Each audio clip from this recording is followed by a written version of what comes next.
భారతదేశ ప్రధాని నరేంద్ర మోడీ సారథ్యంలో భారతదేశంలో అన్ని రంగాల్లో పురోగతి సాధిస్తుందని బీజేపీ పార్టీ వేములవాడ నియోజకవర్గ ఇన్ఛార్జ్ చిన్నమనేని వికాసరావు అన్నారు.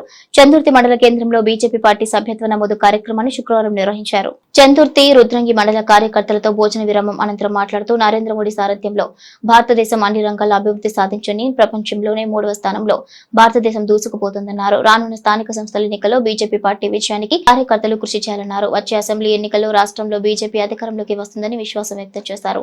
ఈ సందర్భంగా ఎనకలి గ్రామానికి చెందిన పలువురు బీజేపీ పార్టీలో చేరారు. ఈ కార్యక్రమంలో బీజేపీ నాయకులు రాకేష్ అల్లాడి, రమేష్, సిరికొండ శ్రీనివాస్, చిరం తిరుపతి, మార్త సత్తయ్య, పడాల గణేష్, అంబాల శ్రీకాంత్, ముఖ్యుల జలంధర్ తో పాటు పెద్ద ఎత్తున కార్యకర్తలు పాల్గొన్నారు.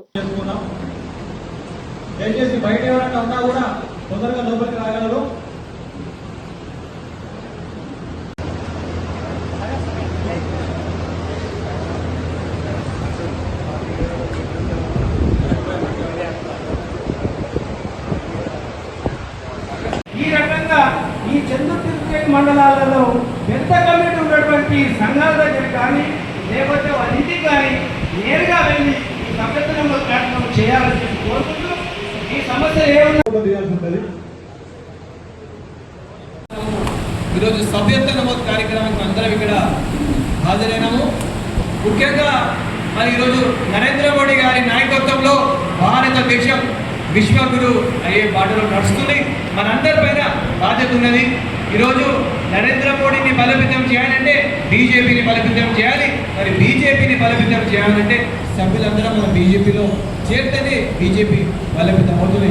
ఎందుకంటే నరేంద్ర మోడీ అంటేనే 3D దేశం, ధర్మం, డెవలప్మెంట్. ఈరోజు ఈ 3D మోడల్ మరి నరేంద్ర మోడీ గారు దేశం కోసము మరి దేశ సమగ్రత కోసము ఎన్నో కార్యక్రమాలు చేస్తూ మరి జమ్మూ అండ్ కాశ్మీర్ సమస్య ఆర్టికల్ 370 రద్దు ద్వారా వారు ఆ సమస్యని పూర్తి చేసిండు. అది కాకుండా ఈరోజు పాకిస్తాన్ భారతదేశం వైపు చూడడానికి భయపడుతుంది. అంటే నరేంద్ర మోడీ గారు ఘర్మే గుస్కే మారుగా అని సర్జికల్ స్ట్రైక్ ద్వారా భారతదేశ సమగ్రతని వారు కాపాడడం, ప్రపంచంలో మన దేశ గౌరవాన్ని నరేంద్ర మోడీ గారు పెంచారు. కాబట్టి మీరు బీజేపీని బలోపేతం చేయాలి, బీజేపీలో చేరాలని నేను అందరినీ కోరుతున్నాను. నరేంద్ర మోడీ అంటేనే ధర్మం.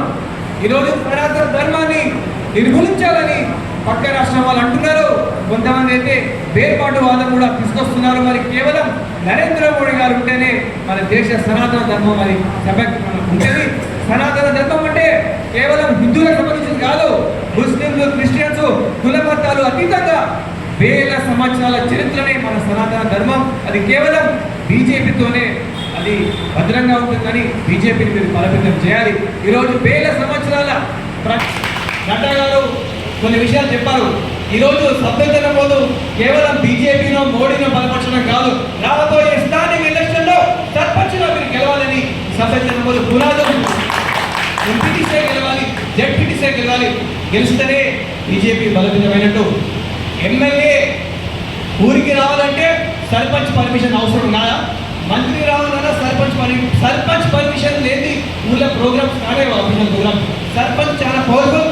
సర్పంచ్లు చందుర్తి మండలంలో సర్పంచ్లు గెలిస్తేనే మనం ఎమ్మెల్యే గెలిచే అవకాశం ఉంటుంది. అవకాశం లేదు కాబట్టి ఈ స్థానిక సంస్థల ఎలక్షన్లకు ఈ సభ్యత్వ నమోదు కార్యక్రమం పునాదిగా మనం వాడుకొని రాబోయే రోజుల్లో సర్పంచ్లు గెలవాలి, ఎమ్మెల్యేలు గెలవాలి.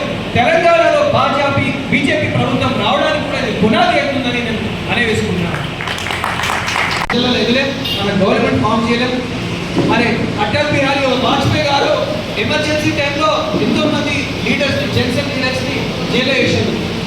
జైలు వేసినప్పుడు వాజ్పేయి గారు జైల్లో ఒకసారి తన మిత్రుడు వచ్చినప్పుడు వాజ్పేయి గారు జైలు ఉన్నప్పుడు కనీసం ఒక్కరు కూడా వస్తలేరని వాళ్ళు బాధపడ్డారు. ఎందుకంటే అప్పుడు ఆర్గనైజేషన్ లేదు. ఈరోజు భారతీయ జనతా పార్టీ ఆర్గనైజేషన్ ప్రపంచంలోనే అతిపెద్ద పార్టీ బీజేపీ గర్వంగా చెప్తున్నాము. అదే విధంగా తెలంగాణలో కూడా భారీగా సభ్యత్వ నమోదు చేసి మన ప్రభుత్వం తీసుకురావాలి. మన అందరం కృత నిశ్చయంతో పనిచేయాలి. కార్యకర్తకు శక్తి శారీరక బలం కాదు, మనోబలం. సరైన సందర్భంలో, సరైన సిచ్యువేషన్లో, సమయంలో మనోబలంతో ముందుకెళ్ళాలి. కార్యకర్తకు విశ్వసనీయత అయితే కేవలం కండగా కప్పుకునే కాదు, మన మనసులో ఉండాలి. పార్టీ కోసం పనిచేయాలి. వ్యక్తిగతంగా స్వార్థం పోకుండా నాయకులు ఇంపార్టెంట్ కాదు, సామాన్య కార్యకర్త ఇంపార్టెంట్, సిద్ధాంతం ఇంపార్టెంట్. వ్యక్తులు వస్తుంటారు పోతుంటారు, కానీ మన సిద్ధాంతం కోసం పనిచేయాలి. బీజేపీ పార్టీ కోసం పనిచేస్తే కాలానుగుణంగా తప్పకుండా బీజేపీ తెలంగాణ ప్రభుత్వం వస్తుంది. మీకు అందరికీ మనం వేసుకుంటూ మీరందరూ కష్టపడి పనిచేయాలని కోరుకుంటూ మరి సభకు వచ్చిన అందరికీ నా హృదయపూర్వక ధన్యవాదాలు.